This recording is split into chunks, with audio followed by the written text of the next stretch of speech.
This is great. I'm feeling the vibes. Welcome to the New Music Podcast. We're your two regular jackoffs from upstate New York. My name is Patrick. I'm Kyle. Whoa. Wait. Hello. I interrupted you. But you guys are from upstate New York? Yes, Yes, we sir. are. Where? Yes, we are. For anybody listening and you've actually read the title, this is Tuck O'Leary from Fit for a King. Yes. Now, moving on. We are okay. I'm sorry. I'm terrible. I live in Guilderland. Where do you live, Kyle? I live in a small town that everybody mispronounces. It's Scotterville. Oh, okay. Is this like way upstate? Because I've never heard of either I of mean, these places. we're basically next to. Well, I know Pat is We're now. close to Albany. Yeah. Oh, okay. Because I grew up. Okay. Jeff and I are both from Red Hook in Dutchess County. He used to run all the shows at the Chance for like a decade. Yeah. I love when you guys actually talk about areas in New York on your podcast, because I kind of get like that feel like, oh, he grew up where I grew up. I get that weird, like, you know. Oh, I'm very much in love with the Hudson Valley. My parents still live in the Catskills. They live in Athens. So I'm Nice. up there all the time. I'm actually going to Germantown tomorrow to see my grandma. And like it's really just a beautiful place, man. Like we've lived there our whole lives. My fiance is from Fishkill. Like I'm just all about it. Like I'll always want to spend some time there. I wish it wasn't getting as expensive as it is. It's crazy, but yeah, I fucking love that spot, man. It's great. It's the only reason I want to leave. If it wasn't so Yeah, it's getting expensive and it wasn't, I mean, so I'm in fucking Brooklyn, so I'm in a more I mean, expensive place. But I used to. I mean, I still love going over there, even though we Yeah. don't do that anymore. I would love to go again. Albany's just always been such an incredible place for shows and bands and the scene and Equal Vision and Merch Now and like all these incredible things that have really boosted the scene and allowed that to prosper. And it trickles, and like, because Poughkeepsie was this weird little spot between Albany and the city, where those are like, you know, when we're booking Fit for a King tours, for instance, we go and we play Upstate Concert Hall. Oh, And then yeah. we go and we play Gramercy, or one tour does one and one tour does the other. But Poughkeepsie was this forgotten about little spot. But at the time when I played my first show for Jeff selling tickets when I was 15. And I think I did my last one when I was 25. And yeah, it was my 25th birthday. But for that whole span of time and before then a little bit, he was running a promotional company that was booking shows in the area. And we also had another cool thing from the area that was popping off called Glamour Kills, which was like a really big clothing brand at the time when like All Time Low and Mayday Parade and like all these fucking bands were popping off. So we just had this culmination of shit kind of going on in the area, and it was really great. Like it's pretty thriving at the time. Like even a local band could sell out a 300-person show like easy. I loved all of those little shows that used to happen at like Bogies and Valentine's. Like those were my spots right there, those two spots. But you know, I really liked Fusebox too. I got to go there Yes. once or Fusebox. twice, and I thought that place was really cool and felt good. it's fun, even though the sound quality is absolute garbage. But I felt like that Terrible. added I to love the that. whole. Just terrible. Yeah, it's Just terrible. terrible. Yeah. But if you know, it feels like, you know, yeah, or like a garage. Yeah, Something exactly. that sounds fucking bad. Yeah, but it's Yeah. good. Yeah, it's cool. Good vibes in a shitty place. Yeah, it's going to be interesting to see. I know Upstate's moving to a new location. Mhm. And I mean, Upstate stayed consistent because the same person has run the shows in Albany for 25 years, Ted Etol, who owns Step Up Presents and has put on all those concerts. He owns Upstate Concert Hall. And he's a G. Sick. I've never gotten confirmation. Like, why did they change it from Northern Lights to Upstate Concert Hall? Was it I have because of no the idea. smoke shop? I have a hard time believing it was because there's a smoke shop called Northern Lights here in Albany. I doubt it, but Yeah. I don't really know. I've never asked. But I fucking love playing for them and playing that Upstate Concert Hall venue. But like I said, I believe they've switched it now. Yeah. So when shows reopen, it'll be somewhere else. That brings a tear to my eye. That's where I lost my show virginity. Oh no, wait, what'd you From the see? performing perspective, actually. Okay. That was my first time playing. The first Wow. show I actually attended was Edge Fest in 2007. That was when fucking Chiodos was on it. Drowning Pool. That was actually my favorite band at the time, was Drowning Pool. Man. Not Chiodos? No, at the time I wasn't actually I didn't transcend into a scene kid yet. I didn't get to see Chiodos play then though. I'm so disappointed. I didn't get to see him with Craig once, but that band was fucking sick. I remember discovering them on Pure Volume, and it was awesome. I like that band. I like Screamo, so naturally I like Chiodos. I legitimately just listened to shout out another podcast. I've been listening to that podcast, Note to Scene, and they'll do these like quick deep dives on bands. And I love the Chiodos and Drugs shit, because I thought both those bands were awesome despite the drama ensuing around Craig. Well, if you listen to enough of his podcast, you could tell he just loves the drama. Yeah, he used to work at All Press. Of course, he fucking loves it. Yeah. Man. See, I only like drama if it's like funny stuff, like calling people out, you know, telling people that they're stupid, or like keeping it real, you know what I mean? Like, I'm not really here to like I like to make up shit. Like, I'll make up stuff where I'm just like, Daniel Gailey of Fit for the Kings has size 18 feet. Yo, and he has hot. an OnlyFans coming out just for foot shit. Like, that's a fun thing to. I don't really like drama. Only feet. I don't think so. I'm definitely the most dramatic person in my band. But I don't like starting drama. I just have like emotional problems sometimes. Some would say like rage. I feel that. I feel that. Oh my God. Anybody listening to this podcast is like, yeah, we know you guys talk about dick and farts like all the time.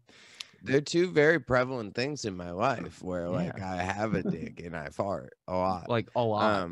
I do, honestly, and I'm at that place in my relationship where like we'll be right next to each other in bed, you know. You're not going to move the sheets, you're not going to move yourself, you just fart and smile and like, you know, it's okay. And I think that, you know, that's a good place to be, and luckily I'm getting married, so, you know, that's cool too.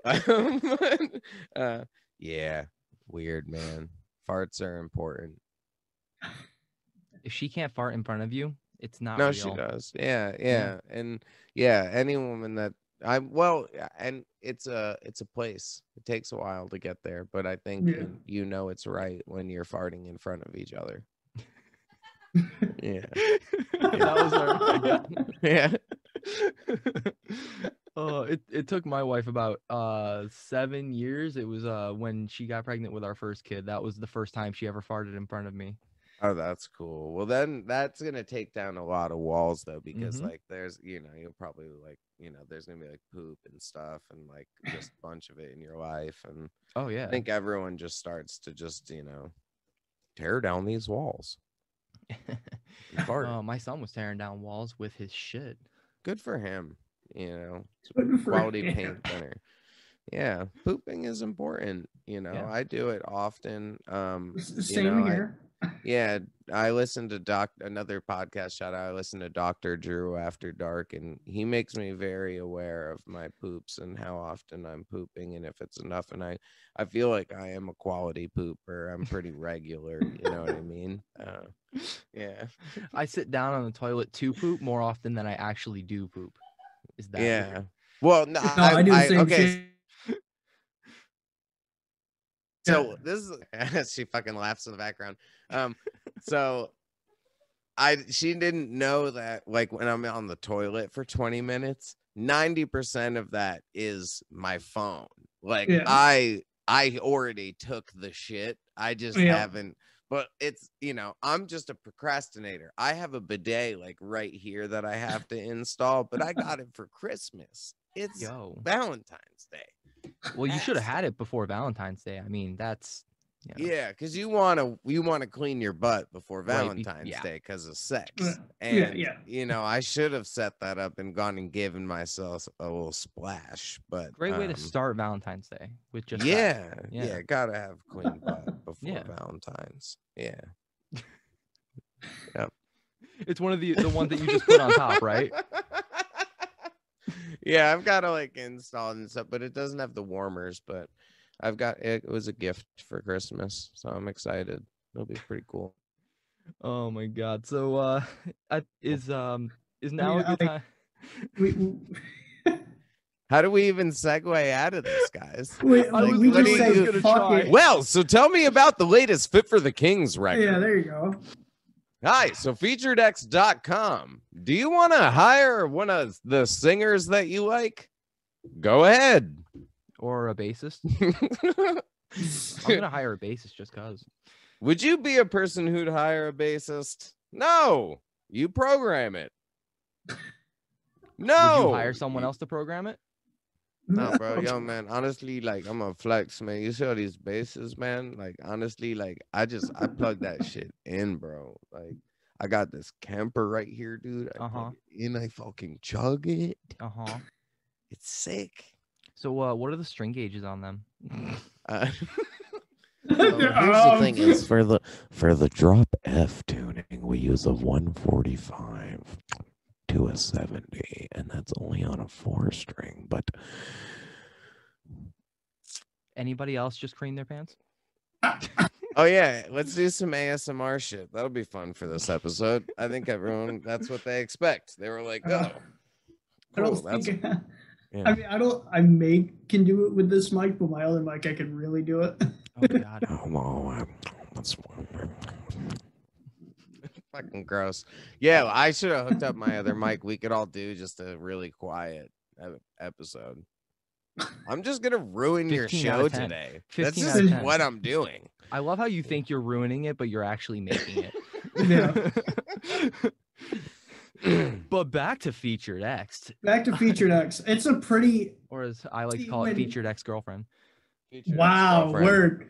I just made a TikTok about my ex. Weird flex, but okay. Dude, no, it was just fucking funny because my girlfriend saw it. She was like, "So, I saw the TikTok. I like what you put. It was very cute at the end, but you want a hug?" Yo, honestly though, like that girl sucks though. Like she's stupid as hell. That's how you know she fucks good. Yo, if you hear this though, lady, that's what you get. But anyway, yeah, I did it for you, dude. You don't even, I'll say some bad shit if you want. Like unleash the beast. I don't think you realize I have no filter. Good. Let's go for it. I'm gonna be the tube screamer today.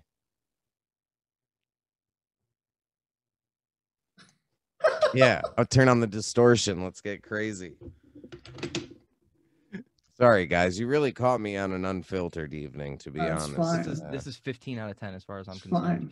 Yeah. Because it's because Jeff's not here. He bailed, and I was like, okay, there's no rules during this one. Jeff is my father figure right now. He's my dad right now. Yeah, he's kind of like my husband. We talk. Jeff and I actually talk at least 3 times a day, every day. That's probably. Cute. Yeah, me and Pat talk a lot.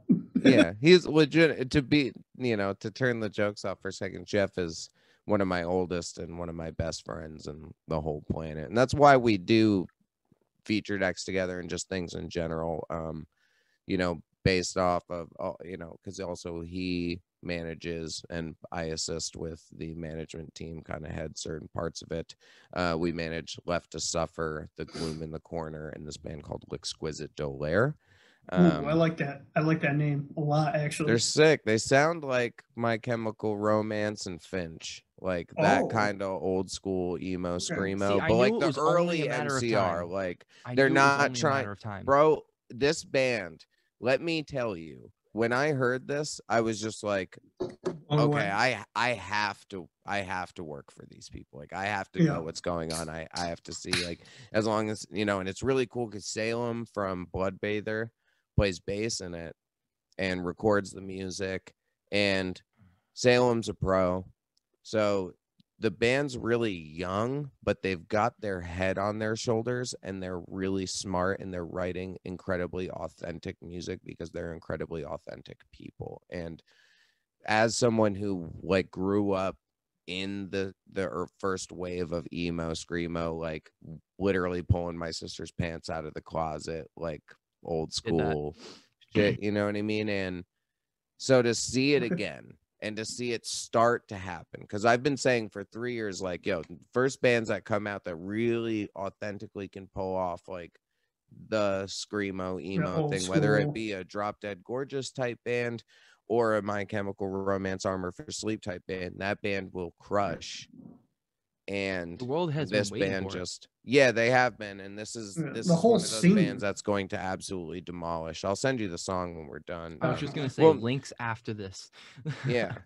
I need it. Yeah, they're fucking great.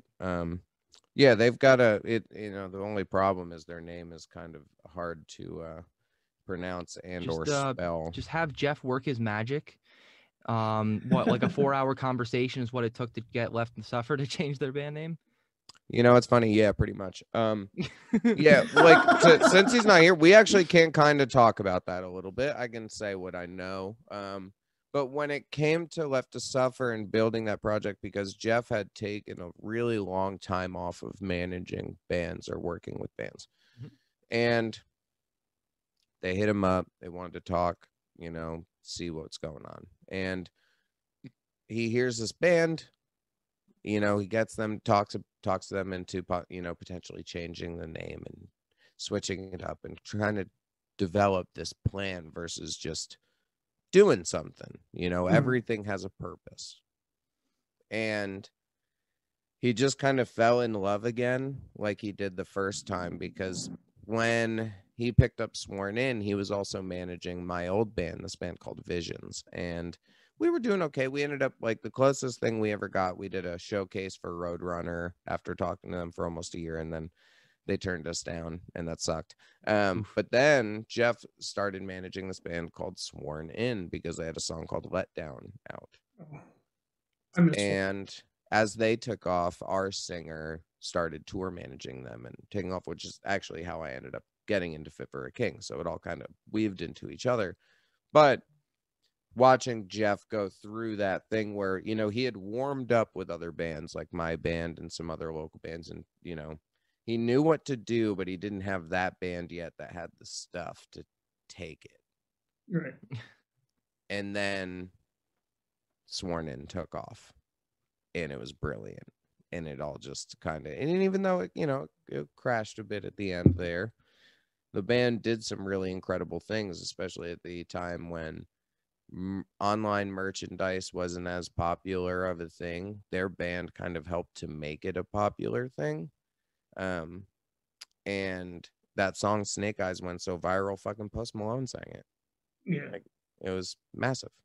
So my favorite was Hypocrisy. That was my favorite of all time. Yeah, I love that song too. I was listening to there was the one song, the what's the difference between life and death? Yeah, that I've been cursing that your song name with my soul is dead. Dead soul. Yeah, that song is my favorite from the record. But, you know, seeing that band play in Poughkeepsie for the first time in front of all of us, and then as they just enveloped and became this massive thing, it was really incredible. And after something like that happens, you know, it feels natural to, he had to take a break, you know, from like personal stuff too, and just took his time away from bands. But to see him fall in love with the band the way he did at that time again was really special. And Left to Suffer is an incredibly special band because not only are they all individually very talented, they work really, really hard. They do everything that's asked of them. They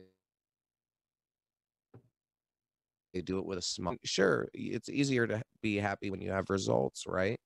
But it's a 50-50 thing. And when it comes to marketing this kind of band and building an entity like this, Jeff just really knows what he's doing. And the band had the songs and the talent to do it, because you could be really good at marketing, but if you're marketing something boring, then no one's going to really like it, right? But also you could be super talented, but if you can't get anyone to hear it, which has been plenty of bands, then you don't really go anywhere, right? So it's a symbiotic relationship that you need this thing. So long story short, they changed their name, they got things going, they had a couple songs. The first one, the one that maybe had Mr. What's his butt on it, I'm not gonna say his name because I've been fucking saying some shit about you, Brooks. You ain't got no traps. That's all I'm gonna say. You ain't got no traps, bruh. But I want you to go. Burden, but I won't. Nah, CJ McCreery, because he pees on people. And he wears muscle shirts, but he ain't got no traps. He ain't fucking. You ain't like me, bruh. Like, you know what I'm saying? Come to town. Come play with your boy. I'm not gonna act like 10 years ago I didn't do the same fucking thing, but no, it's okay back then when you were, if you're like seen and you're wearing that kind of stuff, like it does work. But when you're like young and you got like that hair like that, and you're like, you're in Bless the Fall and it's cool, you run in place and it's fucking sick. Like back in the day, Bless the Fall, mad respect to that band. They're all incredibly nice and I like them a lot. But I just like to poke fun at that dude sometimes because it's hilarious. And, see, but he was, it's not because he was a really good he was a great artist. But, yeah. But whatever. You can go listen to Get Tucked with Austin Archie and listen to that episode if you want to hear about that. There's my self plug. But it was a song called Bird, and I think was the first one that came out, or Loathe. But the band's just cool. And thank you for saying it was a great interview. Austin is a tremendous person.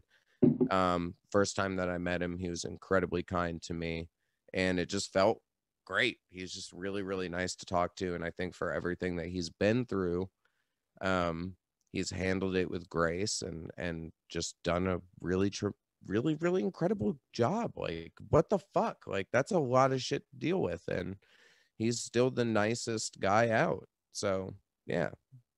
Godspeed to you, fucking Austin Archie. We had a great time talking to Adam. I would love to talk to Austin sometime. Adam D'Amico? He's a guitar player. That's cool. I want to meet him. He's a shredder. That guy, I think you two would get along really well. Yeah, very well. Just ask him about pineapple on pizza. You'll have a very entertaining conversation. How did he feel about it? He's very anti. Very anti. Really? No, I'm for it. I'm for it. I enjoy it. It's just, but I really like it on like trashy pizza. Like, give me like a Domino's with fucking don't give me a Domino's pizza. Don't give me a Domino's pizza. Not, it's like I'm on tour, right? And like it's a day off, and like I've had some beers, and then I ate like a whole Domino's with pepperoni and pineapple. Why are you describing my Wednesday night? It sounds so good, dude. Oh, you're just describing our Regis days. Like, that's, oh my god, those days, the inventory days. But yo, you adapted to the dark. I was born in it. Get the fuck out of here. So I want to know, because I haven't heard this come up at all. How did you and Jeff come up with the idea for FeaturedX? Well, it was a shower idea of Jeffrey's, essentially. So what happened was, I'm already hard. Oh yeah, we were, Jeff and I were talking. We were working on the Left to Suffer EP and ideas for it. And mind you, I guess 8 months ago now or something, we were discussing plans for it and features and who we wanted to have on songs and stuff like that. And Jeff calls me one morning, as he always does, and he's like, it would be crazy if there was just like a website where you could just hire these people to do this and not have to deal with the red tape and management and labels and all this stuff. You just boop, like Cameo, but for everyone in music, because people are session instrumentalists constantly, like people that play bass or play guitar or play drums, they also like to enjoy to do session work. So it started with the idea of just the feature and starting with a small group of heaters, but we wanted it to be able to grow. So Jeff just spurted out this idea this one morning, and I was like, it started with just hey, what if we had a website for these basic, so people could hire singers? I was like, that's the best idea you've ever had. And I hit up Kirby, and I was like, Kirby, if Jeff and I make this thing, will you do it? And he was like, yeah. So then I hit up like Levi and like Tom Barber and like Dave Stevens, a couple, friends. And I was just like, I think like Telly, like a couple people. And I was like, hey, if I make this thing, will you do it? And they were like, yeah, that sounds cool. Like, sure, fuck it. Why not? As far as they're concerned, they're making money. Yeah. So, and people feel weird about just posting like, hey, DM me and I'll sing on your song or whatever. Like, this adds some legitimacy to it, because this will avoid the MacBook issues-esque type thing. So if people, pay money for something and they don't receive it, well, then I'm held liable and not the artist, despite what a individual might say on the internet about them, like whatever. Like, at least they'll get their money back, and then they can also just like say whatever they want or do their thing. Or at the end of the day, it's still promotion.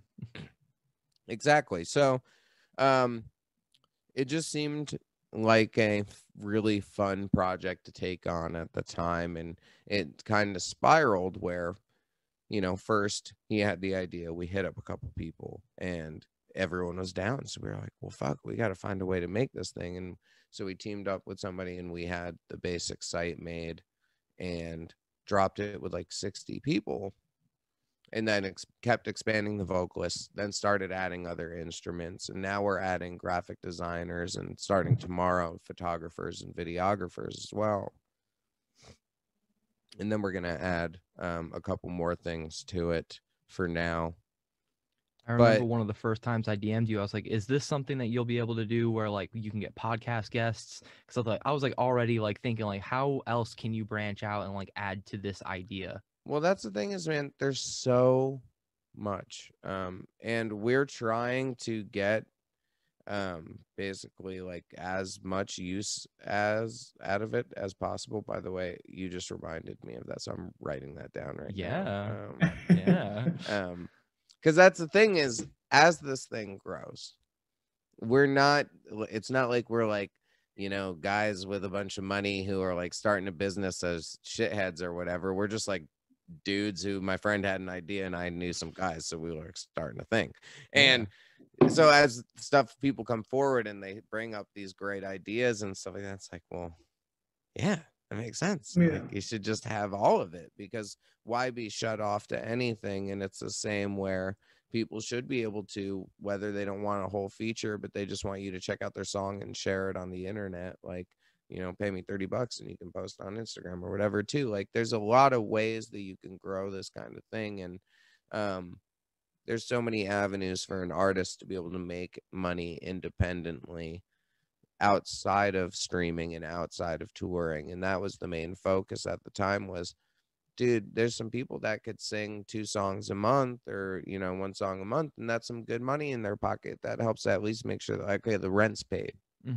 Now I just got to, get money for food. I got to do whatever. But at least that's because a lot of these guys are, I shouldn't say guys, people, because we have so many different variations of people on our site.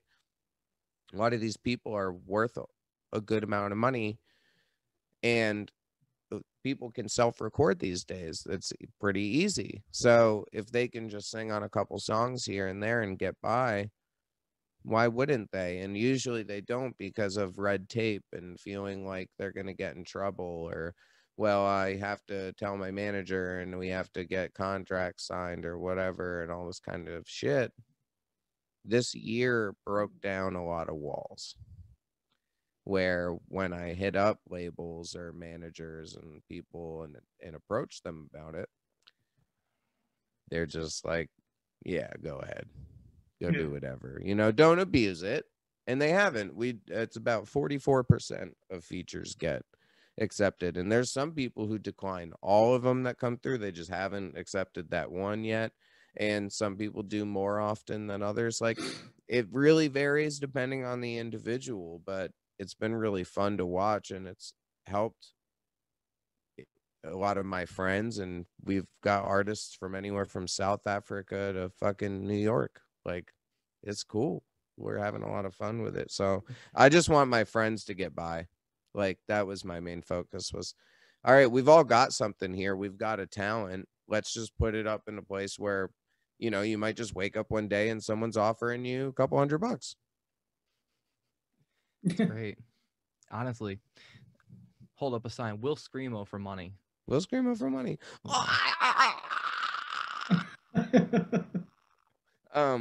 Yeah, it's been a real joy to do. It's a lot of work, but it's a lot of fun. What would you say has been the most like challenging thing so far since you started it? It's a lot to keep up with as it grows, because now we have a lot of artists on the site, and we started accepting applications and letting those people on it. So just keeping my head, just allowing my brain to continue to expand and retain what's going on, and think about it in a level-headed, calm manner, really. And we're making some expansions, and we're bringing on a business partner, and we've got some really cool ideas moving forward. And I just want to stay focused on the long term. And when you put out something like this, which is essentially like brand new, no one's really seen anything like it before, people are like, oh, they judge it and they have some ideas of what they think about it or whatever. But for us, we're like, man, we just had this fucking idea and we're just doing this thing. We're rolling with it. Like, this is a snowball going down a mountain. Yeah. And I had a friend who I was talking to. They're like, you know, you hear about people having ideas like this and stuff, but nobody ever just does it. And that's the hardest part, is Just doing it. Yeah. doing it, making it. But then once you make it, we've got this small team of myself, Jeff, Tasha, and Tyler, and we've got a couple interns and some people that help. But we're just staying focused on day in and day out and moving forward. And once we're like, okay, we know we handled like getting the graphic designers up, okay, we can take on photographers and videographers, and when we get done with that, we'll move on to the next thing. And just day by day and piece by piece, just building this thing, because I don't want it to just exist today. I want to have it exist for 10 years. I want people to use it in the future. I want independent musicians to always be able to make money for themselves, and hopefully it will inspire them to want to. So, you know, we'll see where it goes. It's just, yeah, it's been a lot. It's been fucking challenging, but it's been only because it's a lot of people, you know? Yeah, it's not just like, you know, they say, you know, some artists have like a lot of people in their DMs before, but I imagine you're looking at your email like in your DMs now and you're like, how do I keep up? Yeah, it's interesting.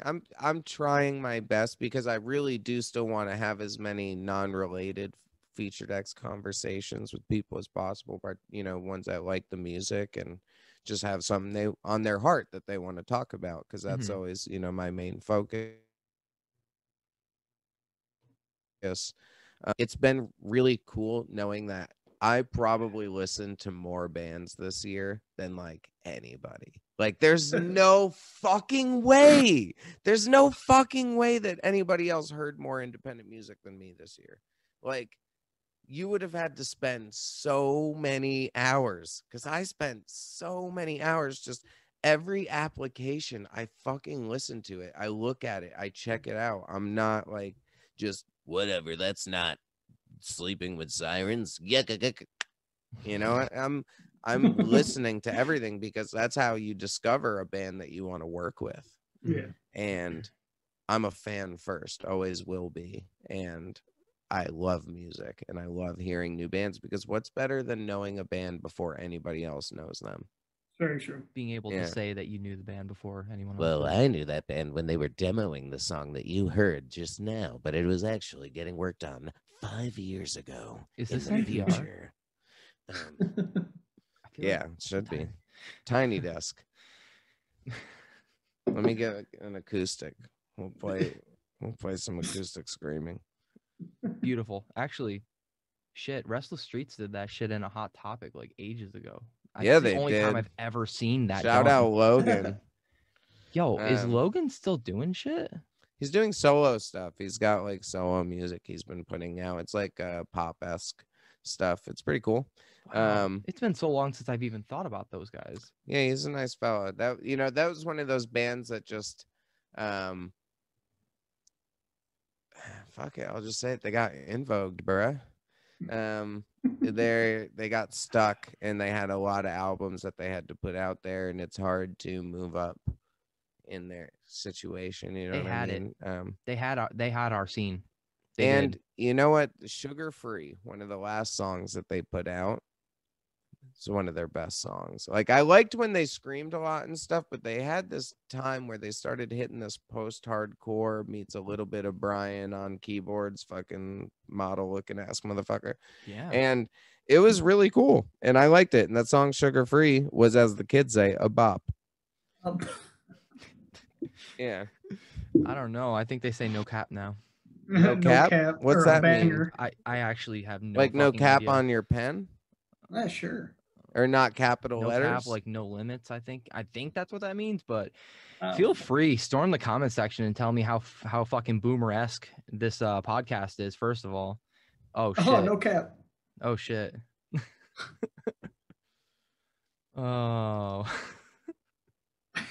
Yes. I'll take this moment to bring up that, like, literally it took all of my favorite albums, it took like the third or fourth listen for me to truly appreciate The Path.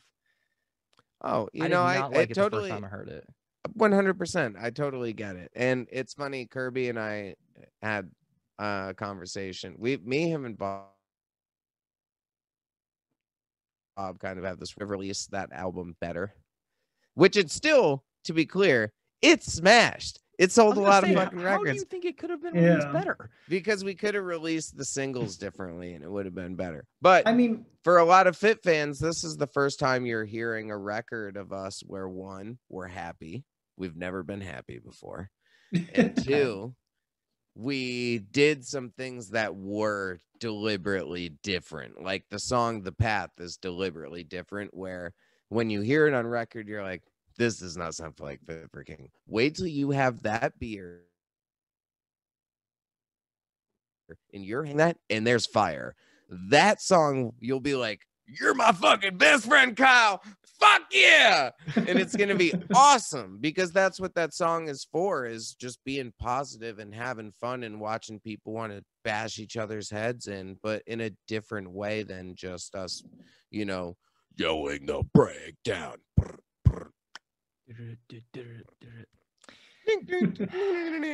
And so the album's different for us, but we acknowledge that we didn't go heavy enough. We were so amped on writing stuff that was different, because it was coming out naturally. We weren't forcing it. We were just having fun and writing songs, and this is just how it went, where we kind of did neglect the heaviness, because even on like God of Fire, like originally God of Fire didn't have all the wonkies and the stuff in it. The like industrial vibes? Yeah. Originally it was just a beat ass song, like old school Fit beat ass song. And then we changed it. And Daniel, he was one of the ones that fought. He was like, I want to keep it the OG way, which the OG way was sick. I really liked it. You could always re-release it as like a reimagined, dare you say it that way. But maybe, I think for us, what, the record was really successful and we're really happy with it. So there's nothing to be bummed about. So just next time, expect some beat ass, we'll bring the heat. I love beating ass to Fit for a King. Yeah, wait. You gotta. I just love the fucking, like, as soon as you said we forgot the heavy, for some reason I thought of that SpongeBob episode where he was like, robots took over the Navy, not the Navy. Squidward, we forgot the heavy, not the heavy. Mm-hmm. It happens sometimes. You just I don't know. I don't think you did. Like you had the bang and energy to it. I don't think it necessarily had to have like, because in my opinion, I felt like it was a natural progression from what we heard on the album prior. Yeah. Prior. I said prior because I'm like, I'm trying to remember. It was Dark Skies, right? Prius. Prius, Toyota yes. Prius. Yeah, Dark Skies. I don't know. I felt like Dark Skies. But yeah, had it feels those like a moments natural in it. progression. Like those We elements. started to go there. Yeah, like I felt like it was a natural progression for that reason. Like to expect that you guys weren't going to go that way was kind of silly to me. To think that you guys were going to go right back to putting out just dumb heavy breakdowns with like a 25-second long scream at the end of it, like Yeah. Warpath. Let's just fucking do that all the time, right?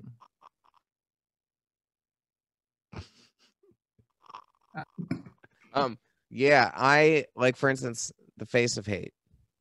Great song. I think that song is perfect. I love that song. I think that song is so metalcore and it's fun and the chorus is sick and it has fast parts and it's got just about everything that you'd want out of a metalcore band if you grew up liking Killswitch Engage.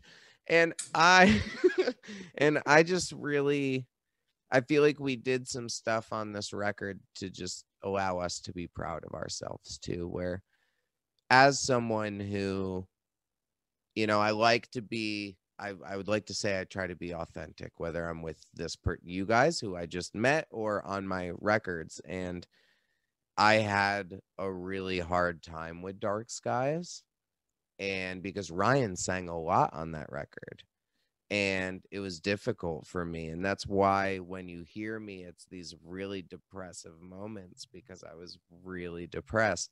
I didn't even listen to Dark Skies for like 3 months when it was done. Mixes and stuff. I was like, man, I mean, was I kind of get such a that. dick. You were in a dark place.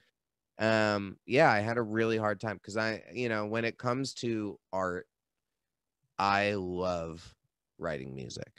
It makes me feel like nothing has ever made me feel. And so when I don't get to do something I'm really passionate about, it hurts. But then when that record came out and I saw people, because the record before, Death Grip, for instance, Death Grip itself, the song was not a single.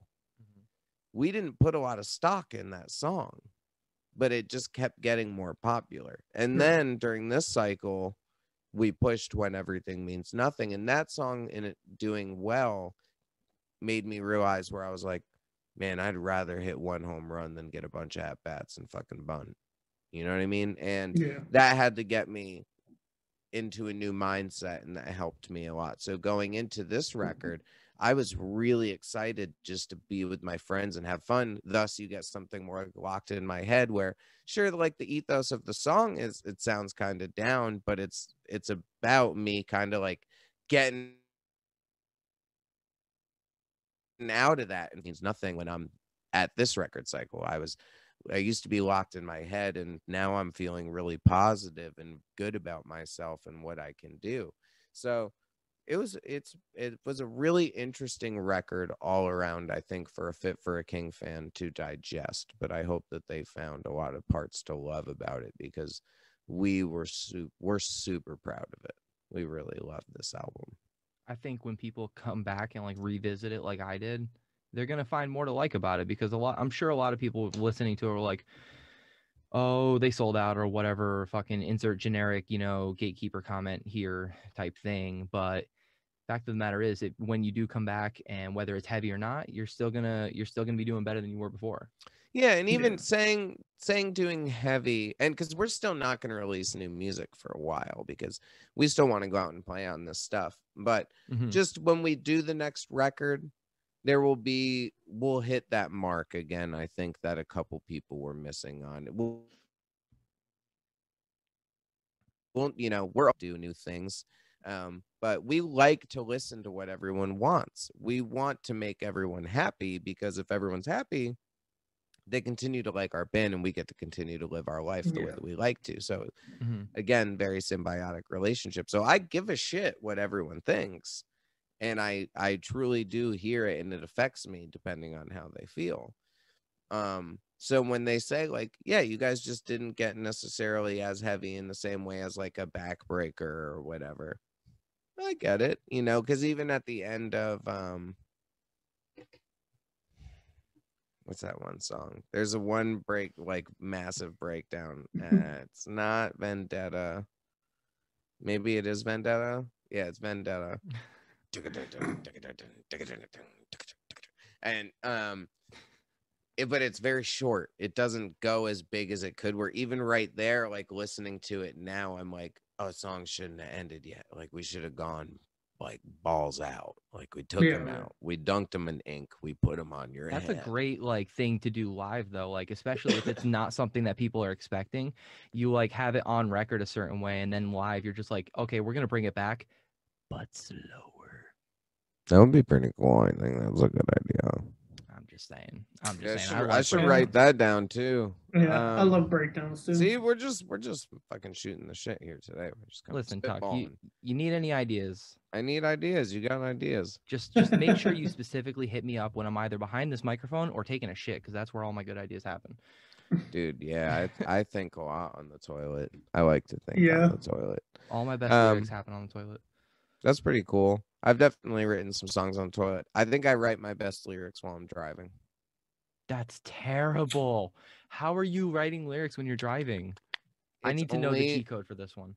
It's only like one-liners. Okay. I'll think of stuff that sparks the song. So I won't write like a whole, unless I like, okay, so here's the cheat code is if you're actually like thinking of multiple lines and you don't want to lose it, use the voice recorder. Okay. And you just say it or sing the melody. So I'll like sing melodies or, you know, like just get these little tidbits while I drive. But I can get, man, like if it's snowing and it's the morning and I'm driving, whoo, my brain's just in this place. And it just feels right. I just think about things differently when I'm driving sometimes. It's a very relaxing place for me. Yeah, I feel that. Yeah. Especially when it's like a nice summer day with the windows down, you're blaring music. Yeah. It's just very affected by the season. It just hits different. 100%. I don't know. I think there's something nice about when it's winter and you get like a 30 or 40 degree day, so it's technically kind of nice out for winter standards.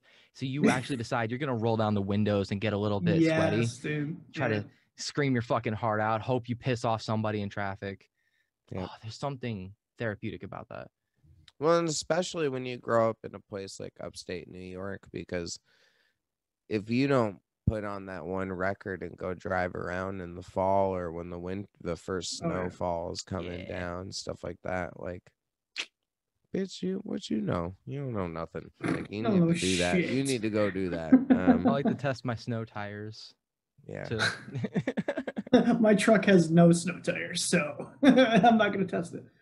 That even better. More sliding. It's a little bit more exciting. Okay.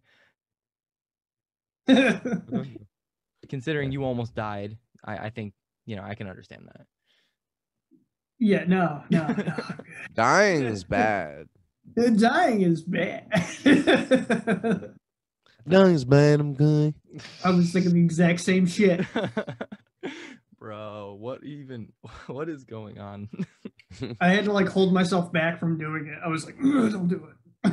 No, I love that shit. It's great. Fucking cheesy. It's beautiful. I love it.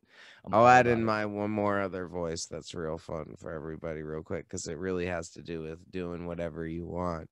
Oh, God. You can do anything you want in life. Just don't be a fucking bitch. Keep it on.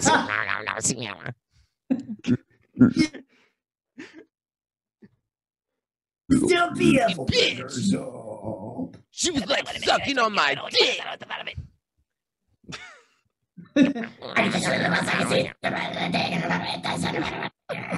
So this is our new segment, New Music Podcast. Oh my goodness. We just do Franz impersonations. Dude, this is like the second or third one I've done it on, and eventually he's gonna see it. Hope he does. I hope he does too. I hope he does. I hope Me he puts it too. on Twitter and you get a couple of extra downloads on Get Tucked. Maybe people will like my band if they hear me pretend to be Franz. I mean, you could just create a fake beef with Franz, and then there you go. You got. I mean, buddies. that's Yo, honestly, Don't take much though, with him. yeah. He seems like a pretty honestly, chill dude. he seems pretty nice. Yeah. To be frank, he seems pretty chill. But that's the thing is, it's I just, like I said earlier, when it comes, I think I started doing it more with my own podcast, but I like to make fun of things that are funny to me and that are a little uncomfortable for people to hear. Yeah. And it makes them be like, oh my God, did he really just I love say doing that. But fucking went there. That's the thing is, if also it's the same way that if Franz did respond and he was like, yo, this jackalope is making fun of me on the fucking podcast or whatever, like, what a fucking herb, I'd be like, he's doing podcasting and I got OnlyFans.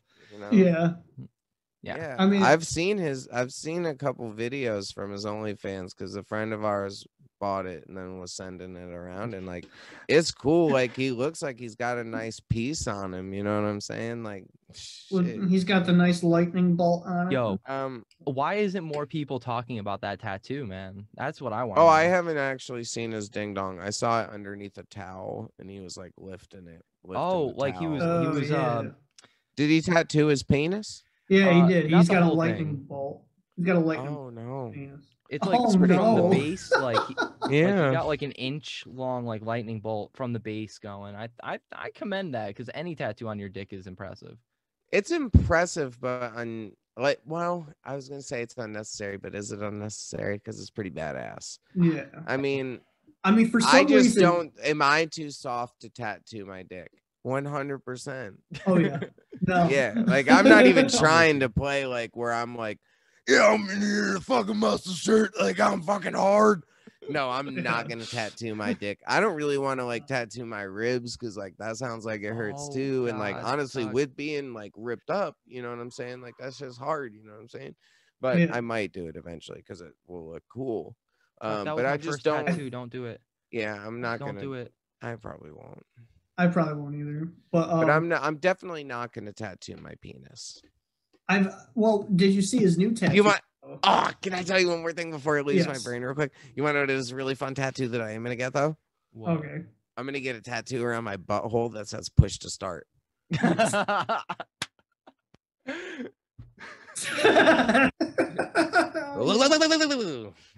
Yeah, buddy. I'm still. I don't care. Yeah, exactly. Insert coin here. See, really, this is bad. Jeff has to be here. We haven't talked about hardly anything productive, and I'm talking about the new music podcast. Getting my butthole tattooed. I mean, I was thinking. I told my girlfriend this numerous times. I'm like, I'm getting the Steve-O tattoo, your name on my butt, no matter what. It's happening. Is that a pickle hoe? Yeah. Yes. A pickle hoe. Hey, I'm gonna fuck your wife. Okay. I feel like that's something Piccolo would say, but I don't think. I don't know if Piccolo has a penis. That's a good question. I believe that they were asexual. Namekians or the people of I'm not sure. Namekians. Namekians. I love mispronouncing things. Yeah. Have you seen Franz's new face tattoos? No, sir, I have not. It's I think on the right side he's got a spider web to his ear. Oh. He's got this weird thing here, and for some reason he's got XOXO on the other side. And my problem isn't with XOXO, it's the font. My problem is with the font. Is it the like font is kind of weird. Weekend? It's like barbed wire XOXO. I think that's cool. I mean, it's cool. Yeah, for some reason, I really like it. I don't know why. I just really like it. You know what's interesting is when it comes to all that kind of stuff, because I don't have any job stoppers yet. I definitely wouldn't do my face. It's not something for me. I've contemplated getting my earlobes doing gotta do the dome. Interesting. Like Jacoby man, when I started shaving my head, that was the one thing my dad was like, please, dude, don't tattoo your head. Please, dude, for the love of God. No, and like I said, the reality is, I'm not really that hard, dude. Like, I'm not trying to like look that tough. Like, I don't want to feel that kind of pain. So I'm not gonna do it on the sole fact that like it's gonna hurt. I don't know. I kind of I'll enjoy do getting other tattooed. like cool shit, but would I yeah, I'm not gonna do any of this stuff. And if I get enough money, I'll do my hands. Yeah, They that's say the where I face would. tattoos are actually not that painful. Yeah, I've See, heard that's that not too. about the People suffer pain. that I too. just like, man, I want to fucking breakdowns are gonna stop someday, probably. They might, and I might not have a really. If FeaturedX doesn't take off, Fit for a King breaks up, I'm qualified for like Subway. So I need to, I Yo. gotta be thinking, and That is gonna be the coolest Subway, though. it will be. I'll be tremendous. I'll work at the Fucking Subway that God. Franz owns, and Yo, I'm dead. it's interesting because that's why I wanted to always just get tattoos to the point where if I put a suit on, nobody would know. Like they'll just be like, "Oh, that's Jason Statham, cool." And I'll be like, "Yeah," and then. But I take the suit off and they're like, wow. Like when I'm at the gym, right? And I get that pump on. And then the hoodie's on. You know what I'm saying? The hoodie's on. And then the hoodie's off. And then they're like, fuck, that dude looks so cool. Like, look at his tattoos. He's awesome looking. He's jacked. He's got tattoos. He's edgy. I bet you like his relationship with his parents is skeptical. But the reality is that my parents and I are best friends. I love them. Literally. They're really the nicest people ever, but they're so nice that's why I don't have job stopper tattoos, because when they ask me to do something, I like do it. It's crazy. You've done that any cuter with the shoulders up and everything, just like, I'm gonna do it. Dude, legit, my dad was like, yeah, you can't have tattoos until you are out on your own fully. And yeah, so I got my first tattoo when I was like 25. I was like living with some friends and had a job, was out on my own, like finally doing shit independently, at 25, mind you. So for everyone out there, you can eventually leave your parents' house too. And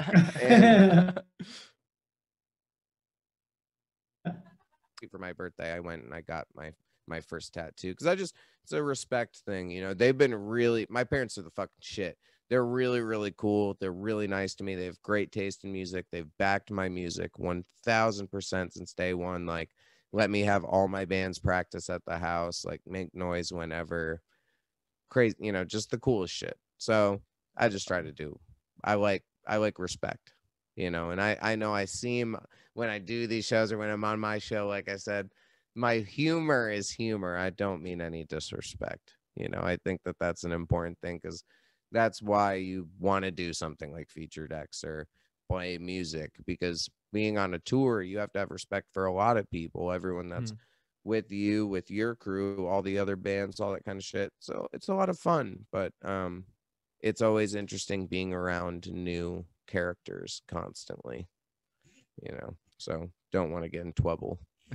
Well, look, low-key, I think that having supportive parents is one of the biggest, like, I don't know. I feel like all of the most successful people that I've looked up to have had successful parents, like, and I'm talking about specifically in the music industry.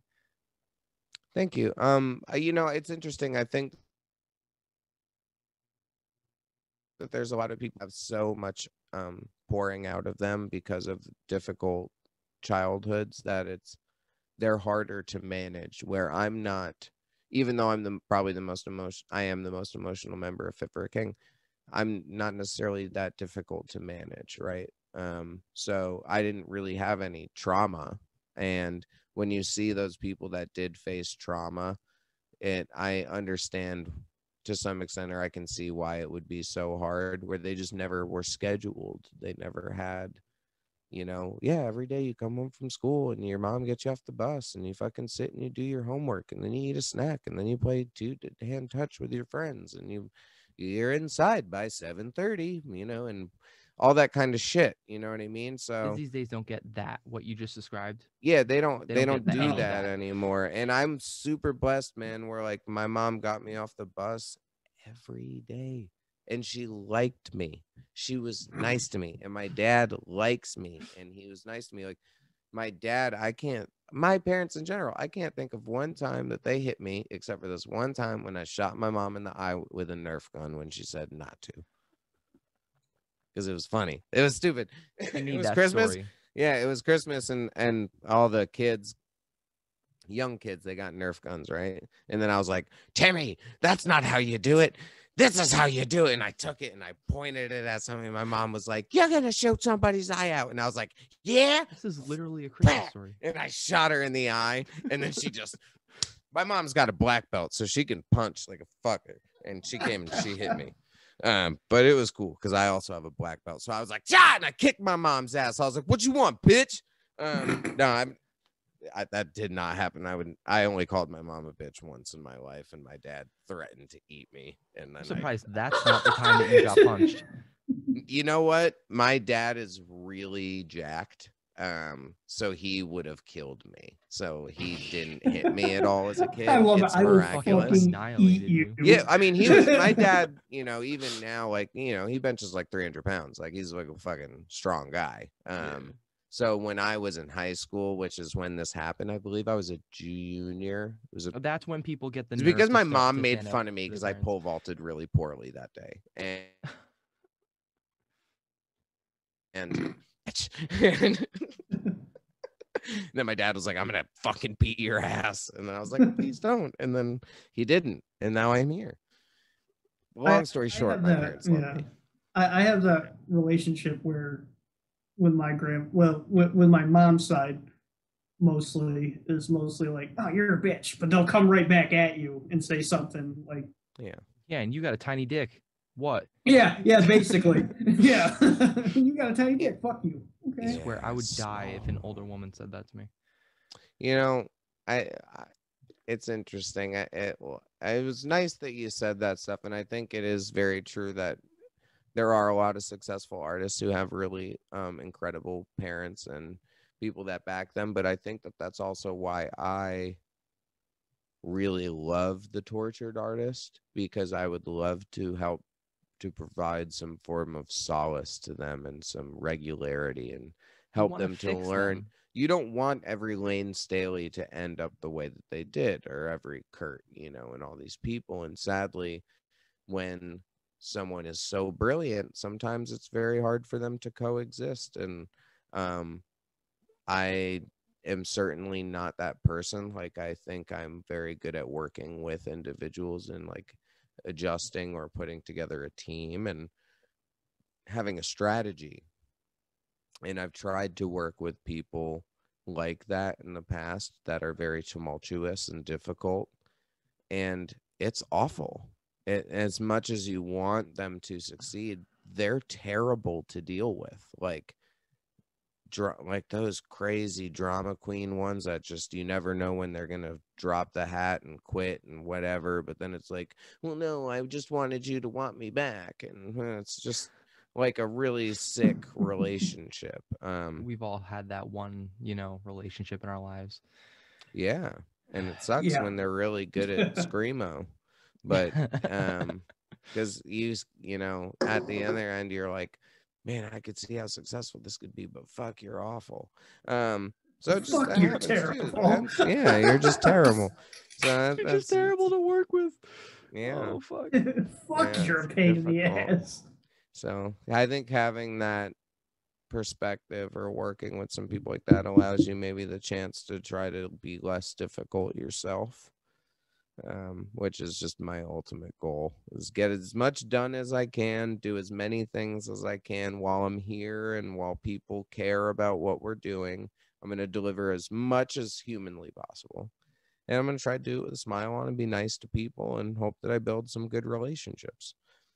And that's the cool part about FeaturedX. It's community. It's a bunch of really nice people who all want to be cool and work together and be in these really nice cohabitating relationships, because that's why hip hop is prolific. They constantly, a song could have 2 or 3 people on it, not even just one.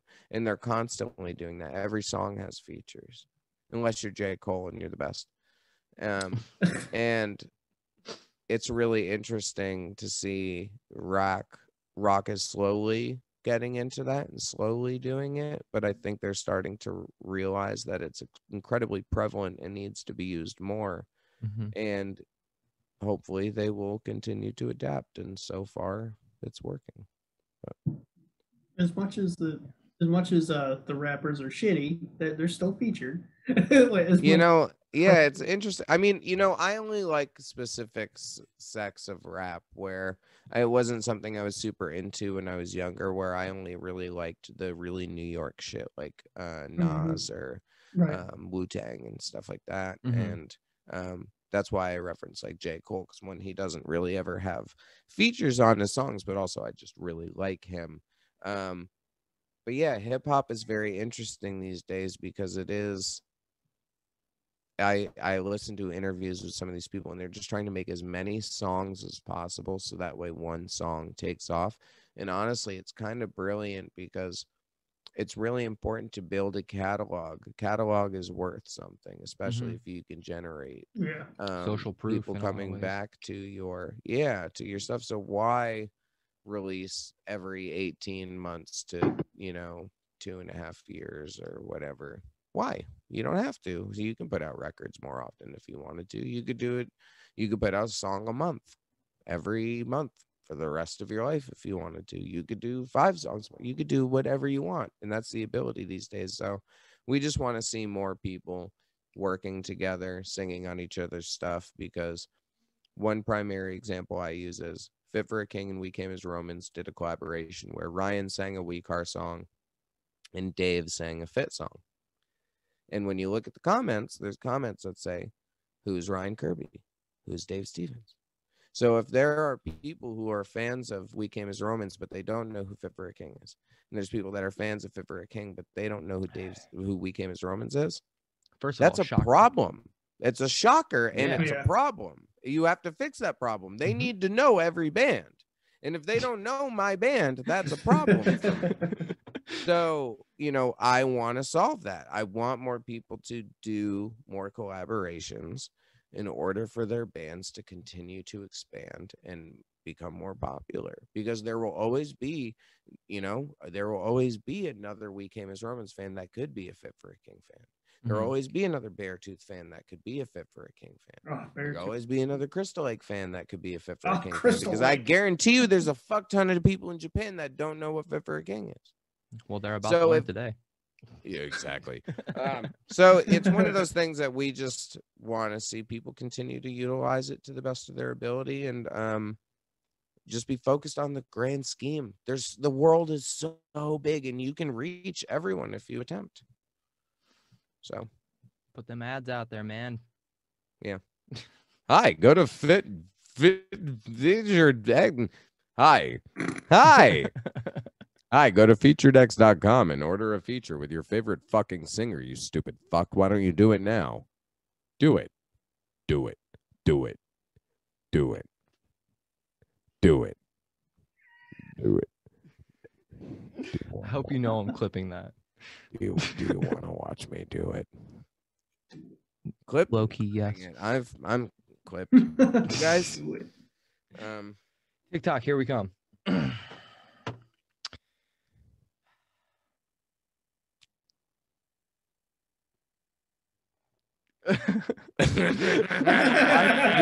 I legitimately thought I was just frozen because I've been. I saw that fear. I saw that fear in your face.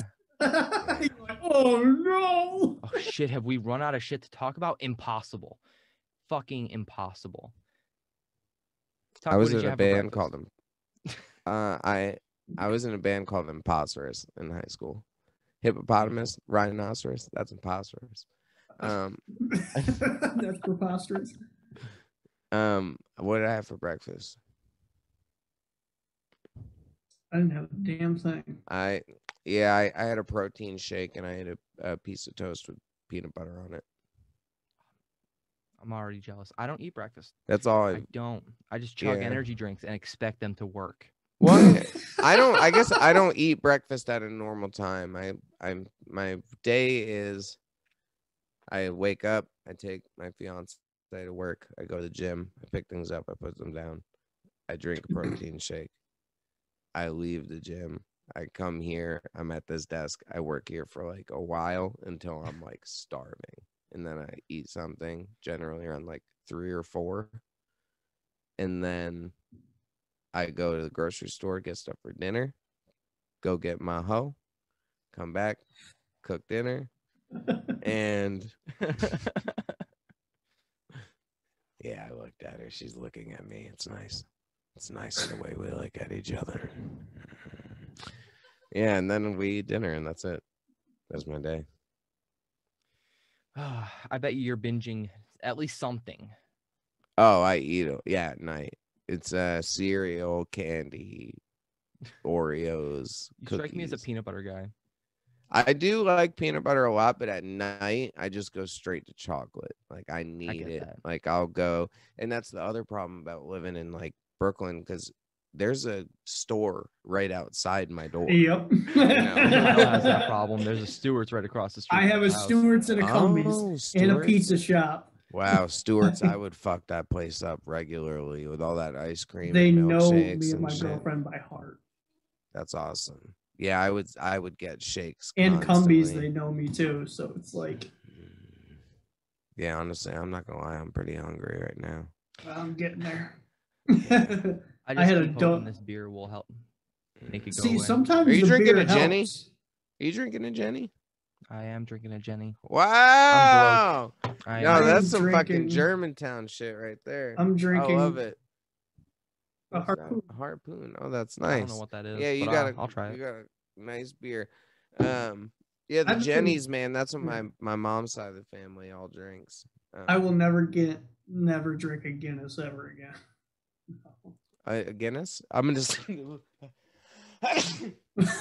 Bless your soul, Ah! you fucking sinner.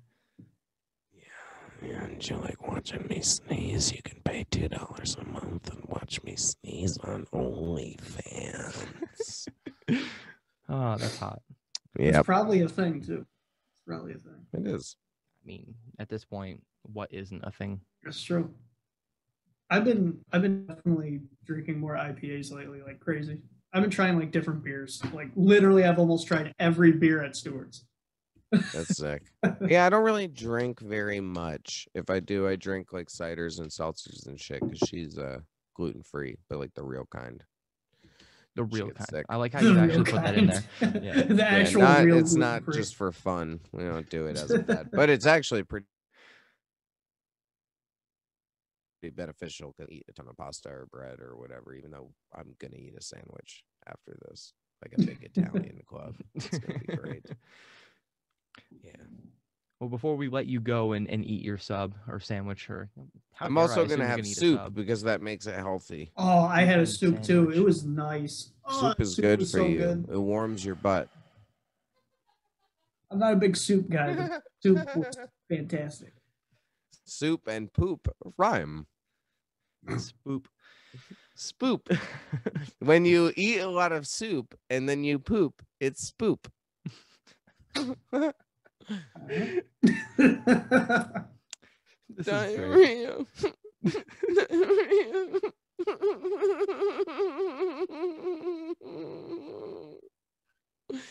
I didn't realize I was watching like a softcore porn.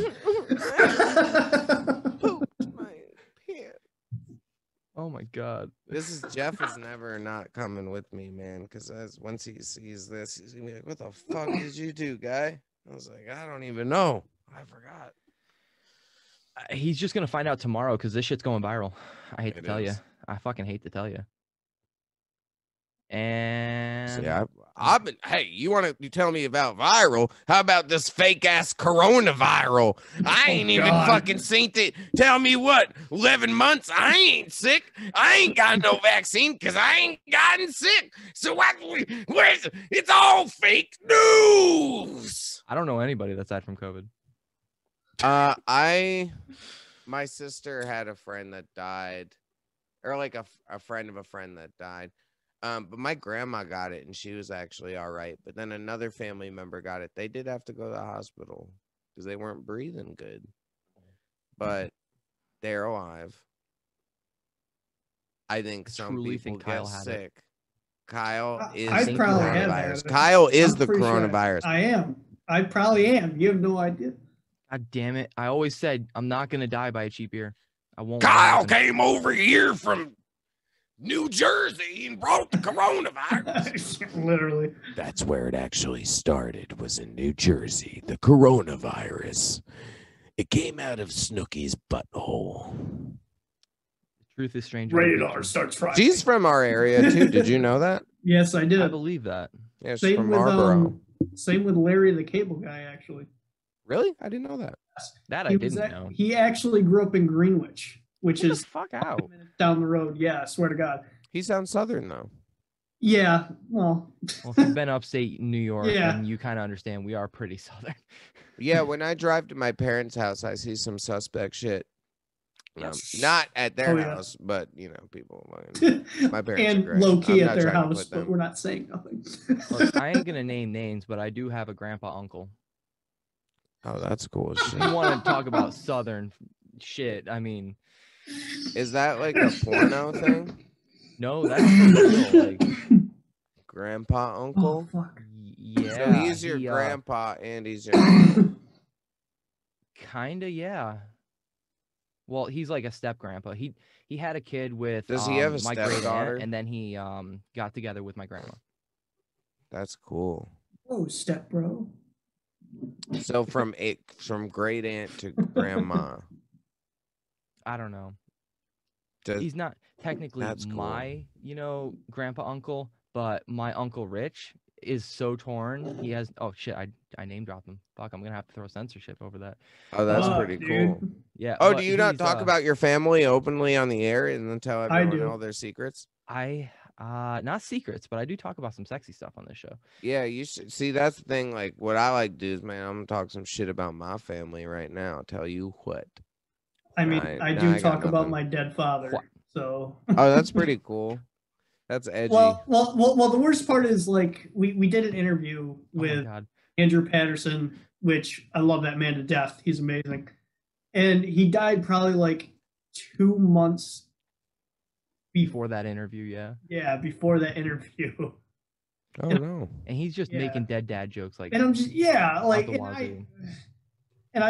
I made one at my girlfriend's party at one point, and he died probably like 3 or 4 weeks beforehand. Yeah, generally people are just gonna feel bad for you, bro. Yeah. It was Yeah, like- when you make dead dad jokes, people are just gonna be like, dude, that sucks. So your dad's dead. Now I'm thinking about my, I don't even want to say that. It was so, it was like uh, yeah, it was I think the joke was because their dads are terrible people.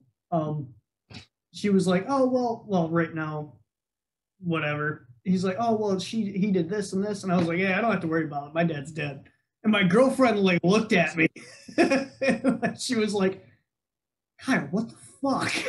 yeah, I like the timing of that though. I like the dark drop on somebody. I think that's necessary sometimes. it's a good way to test somebody's character. Exactly. They don't immediately come back with, "Are you good, bro?" Then you know that they're not real. They're not a real one. Are you Oh, yeah. good? Not a No. real one. Posy. Pansy ass poser bitch. And Mike Posner. What? That singer? He's got that one song. Hold on, let me find it. I always do that. I have developed a new earwig. I see that. Yeah, it's legit. I've also pretty fucking I've legit. also do it unironically. You know that savage? I'm a savage, bougie, ratchet, whatever.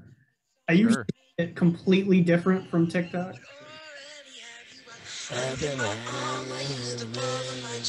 And copyright.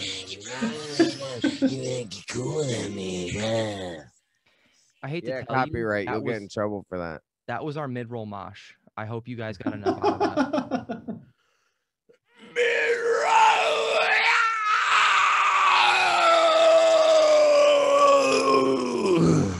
And now a word from our sponsors. Yes. Yeah. Are you having a hard time shaving your nether region? Of course. Manscaped. I low-key want to get sponsored by those guys. Yeah, I of course I do. I don't wanna think I get- can add to the already beautiful humor that other creators have done to it. No, I Well, wax that my is stuff. true. That's my That is only true. concern. Yeah, I don't need that because I wax that shit. You know, it's like all hairy Bro. up like here, but then like you get to it and it's Bro. like I've never had a just waxing wax. before, so I can't No. really say anything. No. Oh yeah, no, I wax that. I bleach my No. butt. I do all sorts of crazy. I mean, No. I could see the bleaching of the butt, so Wax your butt, that's fine. If you tell me you're waxing your nuts, Oh yeah. and you're gonna talk about you don't have the pain tolerance to get like a face tattoo or a head tattoo or something, Oh, like, yeah. bruh. I'm badass, but not that badass. Yeah. I just want, I want my Welcome I to the wax salty my- spittoon. How tough Yeah, are I was you? just thinking that. I wax my ball sack. yeah, it's just, and the thing is, I don't even hold them tight. Like I'll pull, so like it really, you see them stretch out, and then it just rips out, and sometimes there's blood and whatever, but it's fine. Like it's So something. I Sometimes feel it's like I like a silly deserve it. string. so we have really dived deep my into God. Tuck's masochism. Yeah, I guess it's been like an hour and a half of me being like weird as shit. No, dude, it's been fucking great. I love it. Thanks. I had a good time. Is that I had a good time. do you put a maxi pad down there Did afterwards? you That's what I would do. Did you guys have a good time on the show today? I'm not even alive. I'm obviously in heaven right now. Actually. Oh yeah.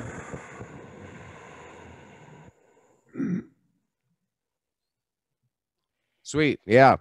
Yep. You know what? You tell her, Chuck.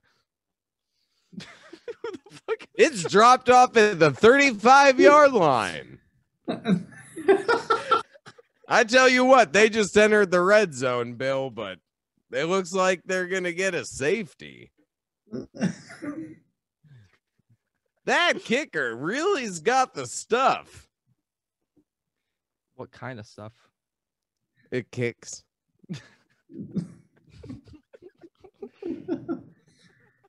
There are moments you laugh at things that you feel like you shouldn't have laughed at. That was one of them.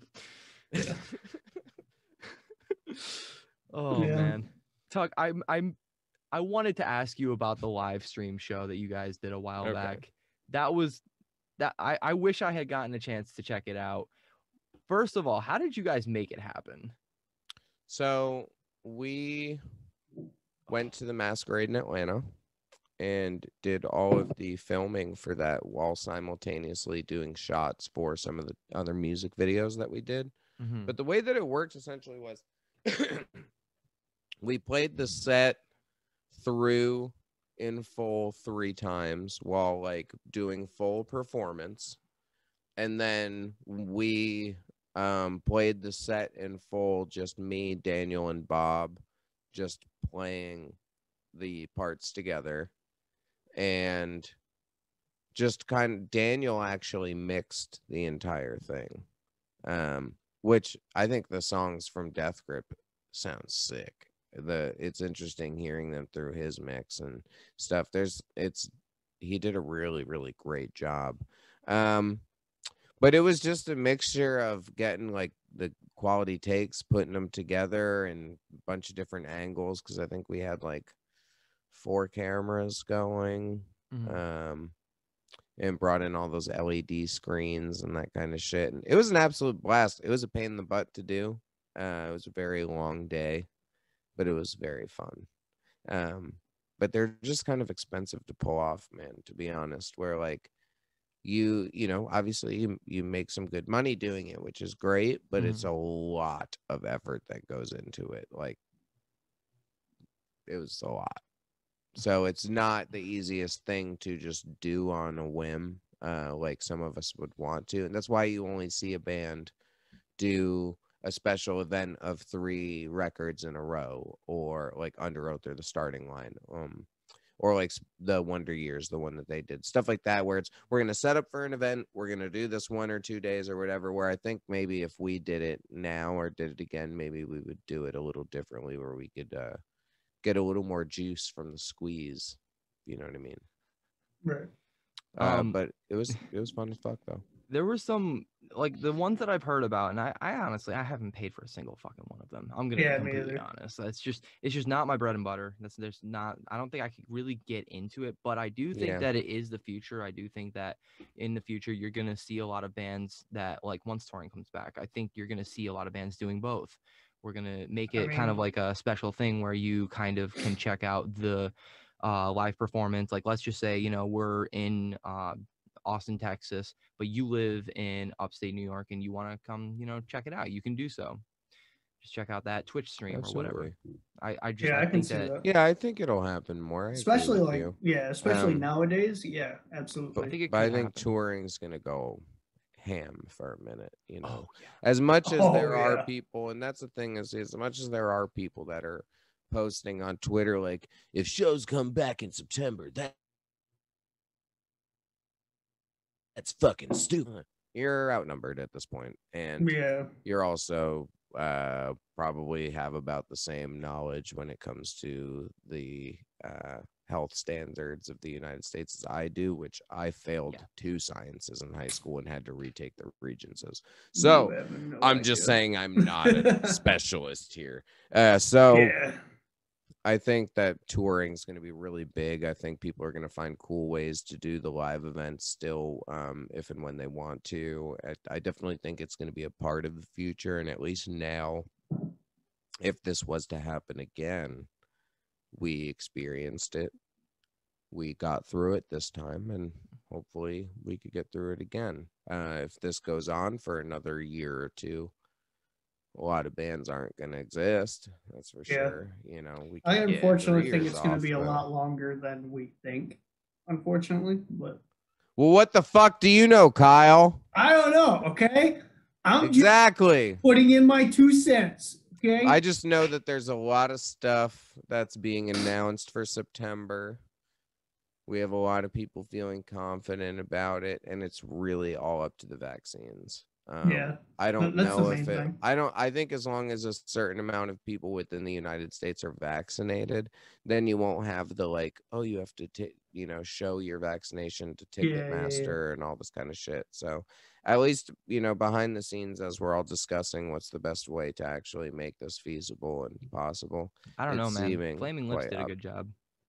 Dude, the fucking bubbles, bro. Fucking bubbles. Pop that bubble. Pop that bubble. I love it.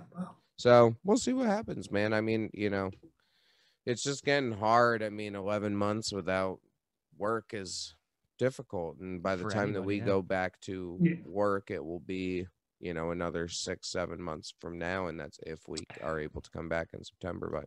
But when you have some cities like New York City, for instance, who's saying that outdoor ticketed events are going to start in March and April.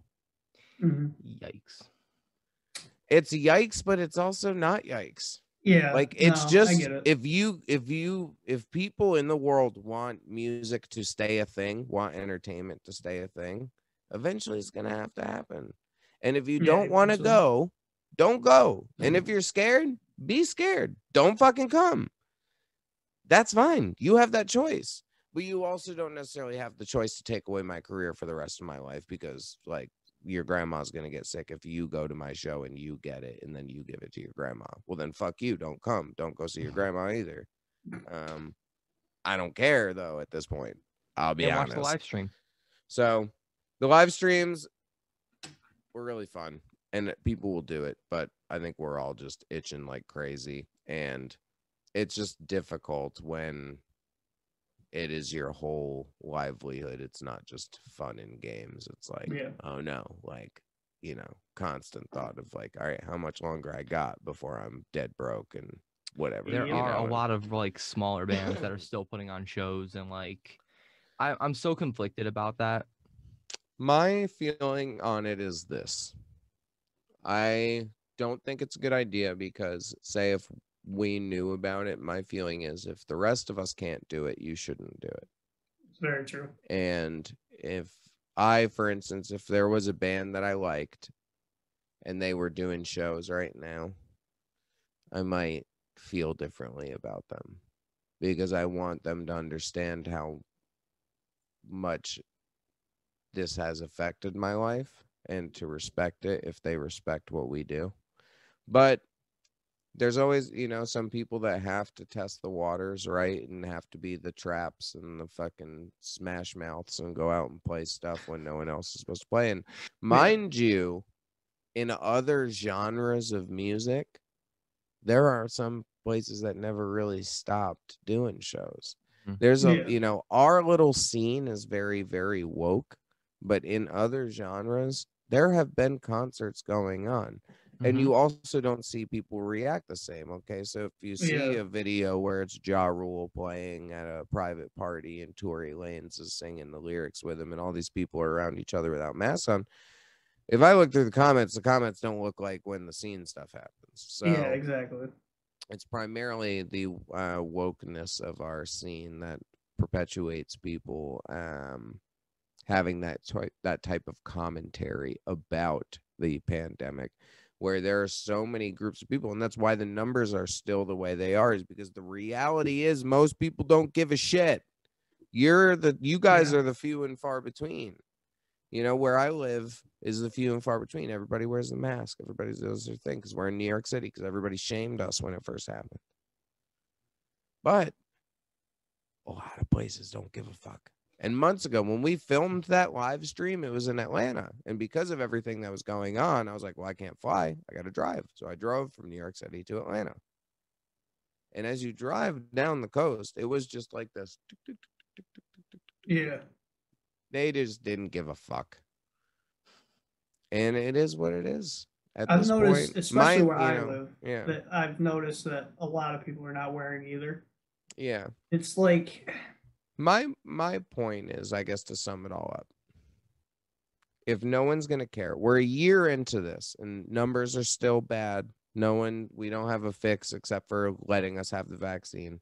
Get all the vaccines, get it out, and let me go do my job at least, because no one else is doing their job. They're not doing their job in the government. They're not doing their job at keeping people safe. They're not doing a job at handing out regulations in New York. They're not doing a good job anywhere. So at least just let me do the one thing that I love, so I don't want to fucking blow my brains out. Like, it just gets to a point where when you watch everyone else essentially, like, so I can go to a Walmart and I can be around hundreds of people crammed together. Yep. But I can't do my job. I can go to a mall. I can't do my job. I can go do a lot of fucking shit, but I can't do my job. And eventually it makes me very angry. And that makes me want to Hulk smash everybody. Because it's not even like I have a job I hate. I have the fucking coolest job in the whole world. Playing breakdowns and jumping around like an asshole while smashing beers and pretending you're Stone Cold Steve Austin. It's fucking awesome. Job is sick. Please tell me you have that on your resume just like that. I should write it in, because that is who I want to be. Knee braces and all. Yes. Fuck yeah. Yeah, absolutely. But, you know, it's an interesting, I think you guys are very well could be right. Maybe it won't happen in September, but it's proving to get pretty difficult over here for a lot of us. And it's not just finances, because that's the other thing. It's just, how many times are we going to do merch drops or do this or all this kind of shit, man? Like, we're not just merch stores. We're artists. We're bands. We're performers. We're entertainers. We need to be able to do that. Otherwise, it's something that we feel in our soul that is just so damning and heavy. And I wouldn't stay on this planet. I'd fucking go do some fucking Scientology shit or something. We'll meet Lord Xenu, jump in a volcano, something Will Smith ass shit. Oh my God. I really hope there's nobody from our scene that's in Scientology. If they are, I know of someone who is. Well, shit. I'm not going to say it on the air because I actually like them. Do I think they're fucking stupid? Third. But no, Scientology is more of like a social hierarchy than it is. I think that they all believe that Lord Xenu threw a bunch of fucking idiots into a volcano creating body thetans, and then we all have to release our body thetans. I don't really think that that's the case. I think that they all just like to give away their money to a stupid church the way that everybody else does. That's true. I think some people all need of them that are the sense of same. community, man. That's all it is, well, as long as you give everything that you make to the church, your soul, you're gonna go to heaven because you have no money. Where else would you go? Catholicism. It's okay. It's okay. I like God. I go to church. I can say things like this. I'll pray about it. I'll be fine. Don't take me to church. Don't take me. It's awesome. That's like somebody saying, take me to church. I'm looking like a dog in 70 light down in the now seeing you out, seeing you out on to give me my lap. There you go. I can't promise I won't repurpose that. You can do whatever you want with this episode because I've said at least 4 clippable things. Way more than that. But At moving least on. Oh, my God. Oh man. I don't have any other questions. You have to make one clip where at least I'm just saying, Jeff, this is what happens when you're not here. Yeah, that's how I'm gonna end it. Yeah, that's exactly what it is. Jeff, this is what happens when I don't have it. All right, great. I could eat my. Did you ever find out what's going on with him? Did he just sleeping or something? I don't know. You know, if I recall correctly, I thought he did have a date actually that I forgot about. Hey, I mean, there's really plenty of important shit out there. Technically, it's on Tyler. I blame Tyler because that's the cool thing is like you don't have to blame your friends. Like you can blame your other friends. Yeah. So I can blame my friends I don't hang out with. Aha. Oh yeah. God damn it. See, that was me blaming friends I don't hang out with. There you go. Yeah. Okay.